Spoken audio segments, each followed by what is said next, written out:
I believe in healing. I believe in miracles. I believe in the raising of the dead. I'm a one God, apostolic, tongue talking, holy rolling, born again, heaven bound believer in the liberated power of Jesus' name. I'm not ashamed from the dead. I believe in healing. I believe in miracles. I believe in the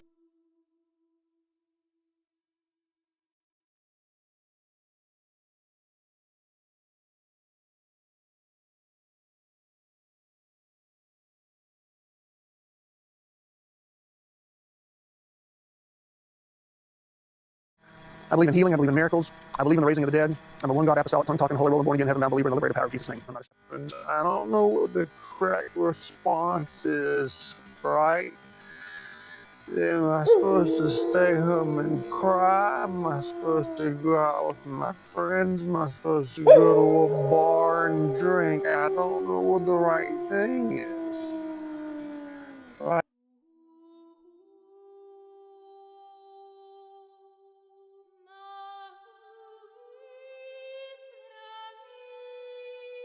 Let her rest.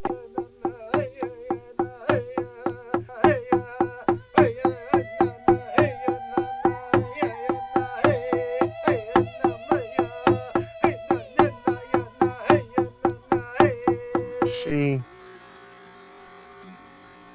had suicidal.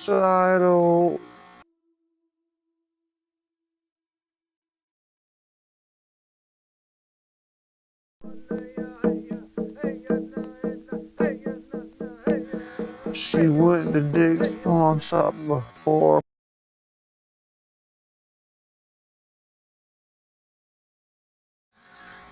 She drove out in the middle of nowhere. She called. Asked me if I think somebody murdered her. Do you think anybody murdered her? No. They murdered her.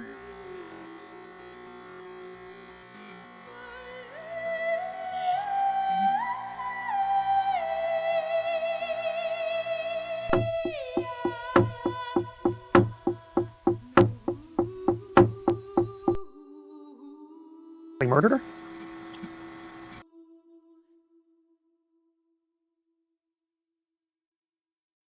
No.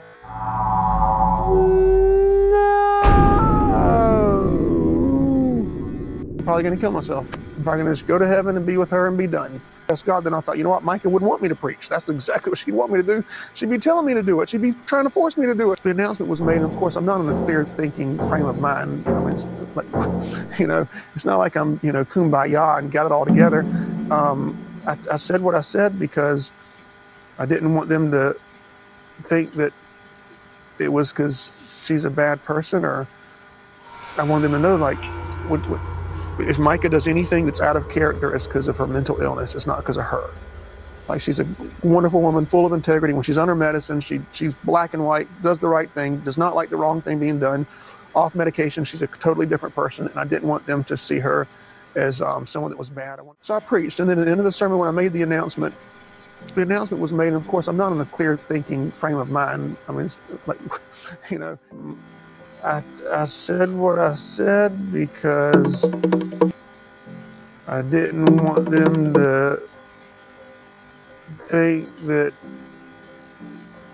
it was because she's a bad person, or free thought, there's no free will. And without that free will, we don't have our soul expression, our moral compass, the ability to gather our strength of spirit and live the love we are, live our life's purpose. All that is taken through mind control because they can't stop this beauty of all that we are inside. They can only stop our ability to think, to express it. That's why mind control is pervasive. Our ability to have our free thought, which ultimately gives us the expression of our spirit and our soul. So that's a very important time for our brains. It's an important time to discover more miracles that we've been blessed with.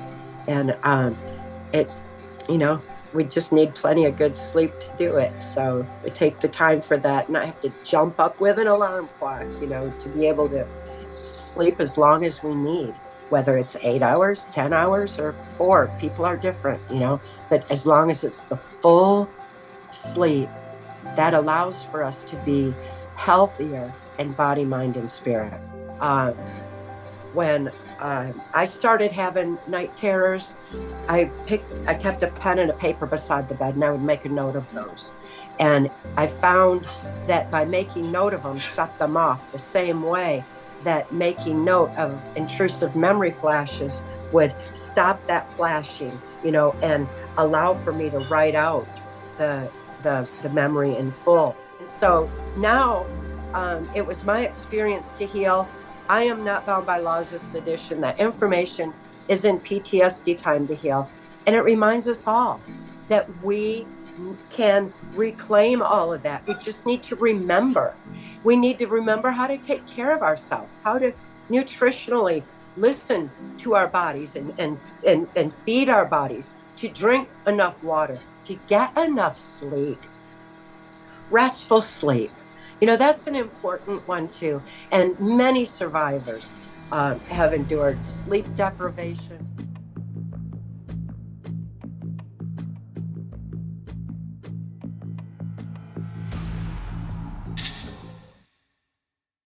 Right.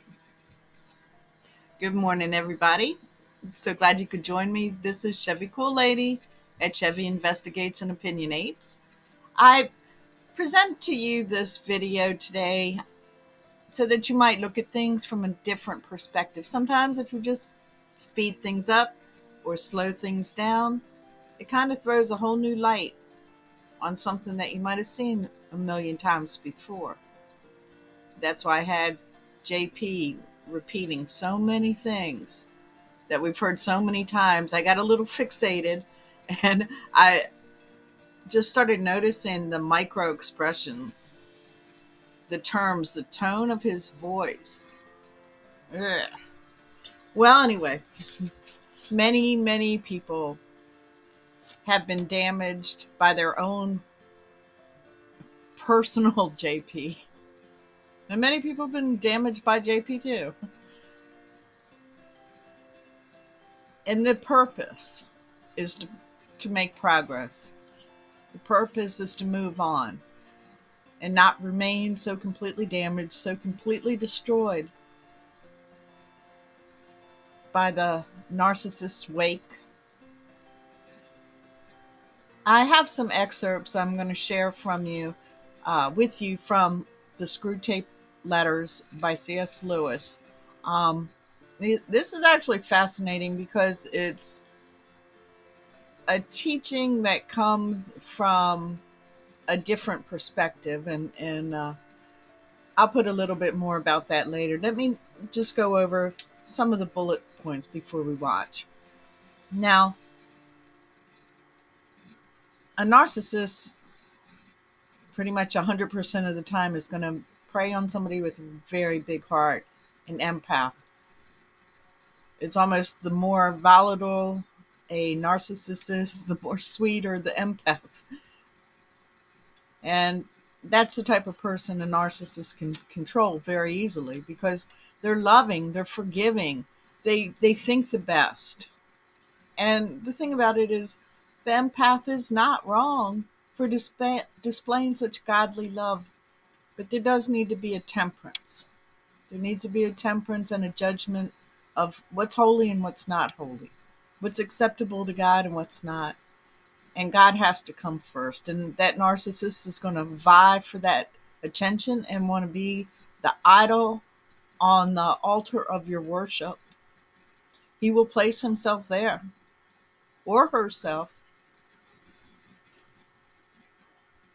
So I just want to reach out and just say, the person who is a victim is not wrong for loving somebody and forgiving them so completely. But the narcissist takes this as permission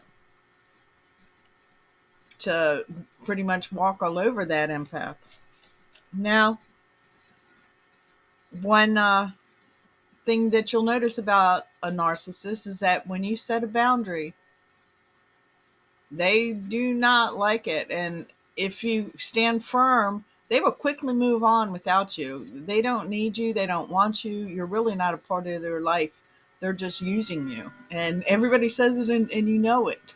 But it's very hard to expect to accept. It's very hard to accept. When you finally have had enough, and say you've had enough, you'll be surprised at how coldly and calculating they can quickly go about their business. And it hurts you. You know, it hurts because they've totally discarded you. The fourth thing you notice about a true narcissist is they are not there for you when you need them. They are not there, and it'll cut you as deep as a knife. It is a brutal betraying of your trust in a way that you can't fathom. You can't even think like them, so you can't understand it. You keep wanting them to be like you, but they're not normal people. These are people who have a very spiritual condition, a narcissistic spirit. It's not just a one time selfish act. This is lifestyle. This is, I believe, demonic and can certainly lead into very dark places. And I believe even into possession. It's a very treacherous slope. And when you're dealing with the narcissist, you really don't know the lengths that they will go to impose their will and their control. When they feel they're losing their control, that's when you're really at the most dangerous point. And I believe that's what happened to Mica. He lost control of her. She was moving on in every aspect and healing and growing, moving past torture and abuse.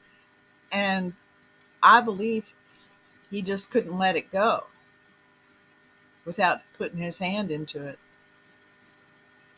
It's a very scary thing.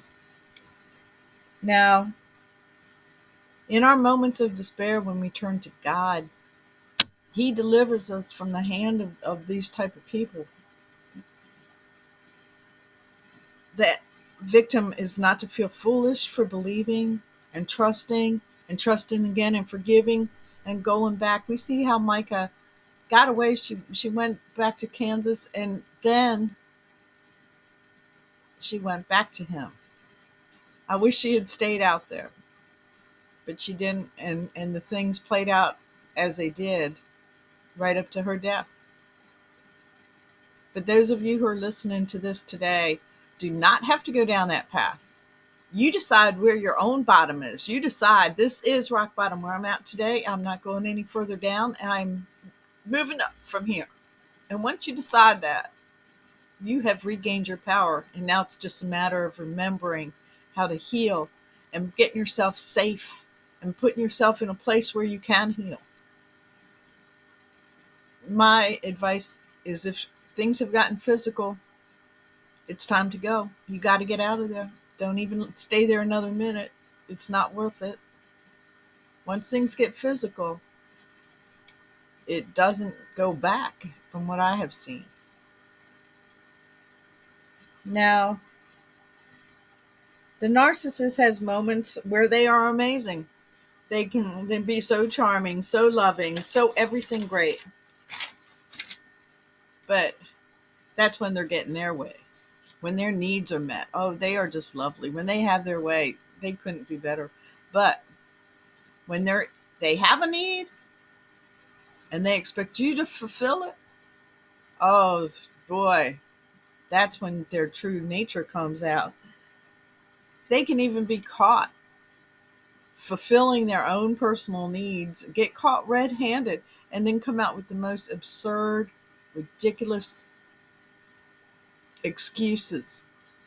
An excuse is a skin of a reason stuffed with a lie. And man, they stuff it full of lies, full of ridiculous lies. And you're being gaslighted. You are, this is when you come and you question your own sanity, because this person is saying things that you know to be fact, to be true, and they're just wrapping it in convoluted circles. And it's maddening to live with. If you have nowhere to go and nowhere to escape, and this is what you're faced with, yeah, it's damaging to your psyche, to anyone. The narcissist does show emotion. They show a lot of emotion, full of emotion. Their emotions are huge, but it's all manipulative, and it's all about their emotions. It's not a compassion or a mercy or tenderness. It's all about them. Even if they do something good, it's still about them at the end of the day. And that's how you know a true narcissistic spirit, because these are the traits that prevail.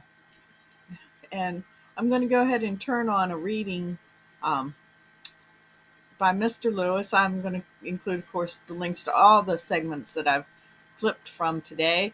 I want to give you a well-rounded presentation, not just my own thoughts, but some people who are experts, some people who are survivors, and some ways to turn your life away and some resources to do it. I can't do more than that for you, but I can do that, and I am doing that, and I appreciate you so much. I thank you for joining me today. Please remember to like and subscribe, as it keeps the good word getting out. You may be led to forgive because you understand the person's history, the difficulties they have faced, and believe that this explains their behavior. However, this compassion, no matter how well intentioned, can be manipulated. When you finally reach the point of saying enough, it is common for this person to use your own empathy against you, saying things like, "How could you leave me? How could you not forgive me? You know what I have been through." They use your compassion as a weapon to shame you and manipulate you into continuing to endure the abusive behavior. The insidious part is that although one might think that the person who offers more sacrifice, more compassion, and empathy would be treated better, it is often the opposite, as it says in Matthew 7. 6. Do not give dogs what is sacred. Do not throw your pearls to pigs. If you do, they may trample them under their feet and turn and tear you to pieces. To a narcissist, your empathy is not seen as a beautiful and valuable quality. On the contrary, it is seen as a permission slip to continue behaving disrespectfully and selfishly. They know that no matter how terrible their behavior is, your empathy will forgive them in the end. It is crucial to remember that true love and forgiveness do not imply tolerating sin and abuse. Jesus teaches us to forgive, but also to be wise and discern when our compassion is being used against us. Matthew 10:16. Christian love calls us to love our neighbor, but not at the expense of our dignity and spiritual well-being. Sin and abuse. Jesus teaches us to forgive, but also to be wise and discern when our compassion is being used against us. Matthew 10:16. Christian love calls us to love our neighbor, but not at the expense of our dignity and spiritual well-being. Second sign. They can move on incredibly quickly after causing pain, which may mean leaving you behind without hesitation. It is the comparison that makes you proud, the pleasure of being above others. And this is why many narcissists will never apologize and expect you to simply move on. Even when they apologize, they usually believe that after the apology, the matter is closed. If you still feel pain or sadness over what happened, they become impatient or even angry. Why are we still talking about this? I thought this was already over. Their response is devoid of true compassion, as if what they did was not a big deal. This does not mean they cannot initially kneel down or make grand gestures to gain your forgiveness and avoid losing you. However, these gestures do not come from a place of true repentance or internal moral conflict. They simply want to restore the status quo so that their own needs can be met again. Do not let this ease make you doubt the seriousness of what was done. Jesus teaches us to forgive, but also to be wise and not allow evil to be continually repeated in our lives. Matthew 18:15-17. The third sign that you are or have been with someone with a narcissistic spirit is how quickly and coldly this person can discard you when the relationship ends. In Mere Christianity, Lewis says, "What makes a proud man take your girl from you? Not because he wants her, but just to prove to himself that he is a better man than you." Many people believe that even after the relationship ends, the narcissist will continue to try to maintain some sort of connection. But what happens is that they can cut off all ties as if you never existed.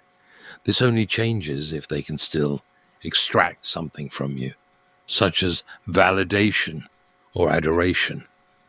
The moment you establish boundaries and refuse to be their supply, they discard you completely.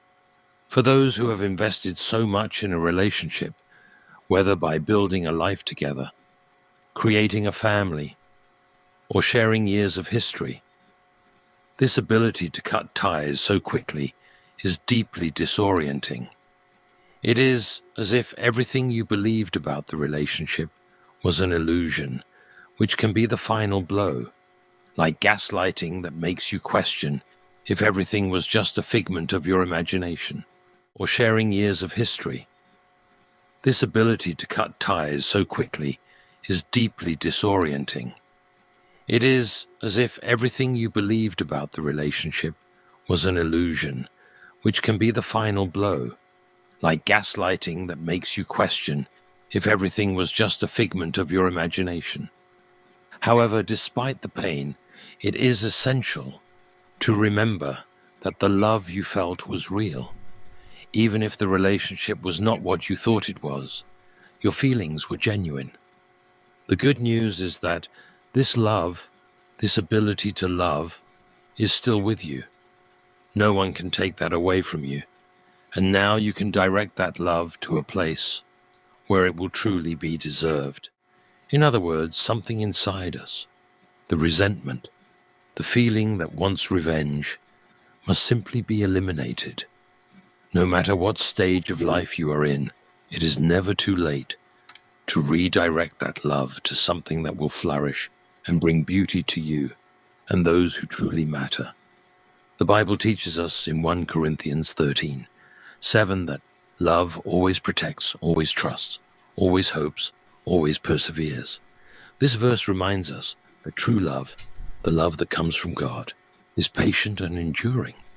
Even if you have suffered in a relationship marked by illusion and selfishness, know that there is still hope of finding true love, a love that reflects the care and faithfulness that God has for us.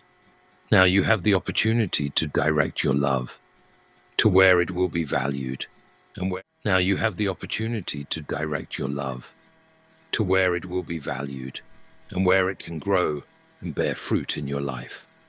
The fourth sign that you are in a relationship with someone who possesses a narcissistic spirit is that even in your worst moments, when you need support the most, this person abandons you. Even if you have seen consistent bad behavior over time, there may be something inside you that still believes that if you were really in trouble, this person would be there to help you. After all, you think, we've been together for so long. We've been through so much. I sacrificed so much for them. I was always there for them. We're partners. We love each other. At the end of the day, we're there for each other. However, this belief is often not tested until something truly terrible happens. It could be a financial crisis, a health diagnosis, or an emotional or family breakdown. It is in this moment, when you most need a lifeboat, that the truth is revealed. They are not there. Instead of offering support, they remain indifferent or come up with excuses. The reality is that you cannot really know how far this person will go to abandon you in the most crucial moments until those devastating moments happen. For many people, this is the moment of true realization. They will never forget that when they were drowning, the person they trusted did not save them. This truth is impossible to ignore. It's as if suddenly you realize that you are in a relationship with someone who is, in a way, an alien. Someone who does not operate under the same laws and principles as you. Often, we make the mistake of believing that when things really go wrong, this person will behave like us. But the truth is, they will never act like us because they do not follow the same moral and spiritual principles. But this difficulty reflects your character and goodness, showing that you are different. Your inability to comprehend their cruelty reveals a compassionate heart, aligned with God's values of love. Do not feel guilty, but see this as confirmation that you possess a generous spirit that must be protected and preserved. Fifth sign. It is common for a person with narcissistic traits to have moments where they seem amazing, despite all the suffering they cause.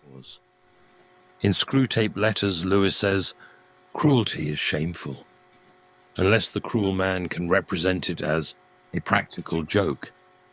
That is, they use humor as a tactic to mask morally questionable behaviors. Even after so much pain, betrayal, and the times when they invalidate your feelings or make you question reality, there may be moments when they come home and show themselves to be kind, loving, and exactly what you have always wanted. In those moments, you may think, finally, this is it. They can be what I always wanted.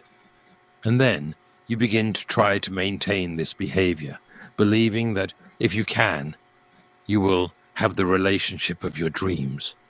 However, it is crucial to remember that a narcissist can seem charming when all their needs have been met. A broken clock is right twice a day, but it is wrong most of the time. In the same way, do not confuse brief moments of happiness with a healthy relationship. God created us to be loved, valued, and cherished at all times, not just in fleeting moments. Remember the words of 1 Corinthians 13:4-7, which describe true love, patient, kind, not self-seeking, and never fails. This is what we should seek in our relationships, not just moments of temporary relief. The sixth sign that you are in a relationship with someone who possesses a narcissistic spirit. When they are caught red-handed, they make excuses so absurd that they seem unbelievable. But somehow, we may still end up believing them. In Screwtape Letters, Lewis says, thus, while being disloyal to at least two groups of people, he will feel, instead of shame, a great sense of self-satisfaction. Imagine you find clear evidence that this person is cheating on you. For example, you see incriminating messages on their phone, and their immediate reaction is something like, "What are you doing on my phone? This is my private life and has nothing to do with you." Suddenly, you find yourself in a situation where instead of confronting them about the betrayal, you are defending yourself for invading their privacy, as if you were the guilty one. This type of behavior reminds us of Occam's razor, which teaches us that the simplest explanation is usually the correct one. If you found evidence of infidelity, the most likely explanation is that there was indeed betrayal. However, the narcissist reverses this logic, offering a narrative so complex and ridiculous that it ends up making you doubt your own reality. Jesus warns us in Matthew 7:15 about false prophets who come to us disguised. Inwardly, they are ferocious wolves. In the same way, a narcissist can try to manipulate the truth, distorting the facts so surreally that you begin to question your own perception. Remember, if the excuses seem absurd, it is a strong indication that you are dealing with someone who has no commitment to the truth. We can, therefore, formulate a general rule. In all mental activities that favor our cause, encourage the patient not to focus on himself, but rather to focus on the object. But in all activities that favor the enemy, make his mind focus on itself. In this excerpt, Screwtape encourages the person to focus only on themselves. Besides being a narcissistic behavior, this leads you away from God, because the more you focus solely on yourself, the less you will think of our Lord. Well, when we threaten to leave someone like this and see their tears, we may be tempted to think, maybe they are like me. Look how much pain they are feeling now. However, although the tears may be real, they are not for you, but for themselves.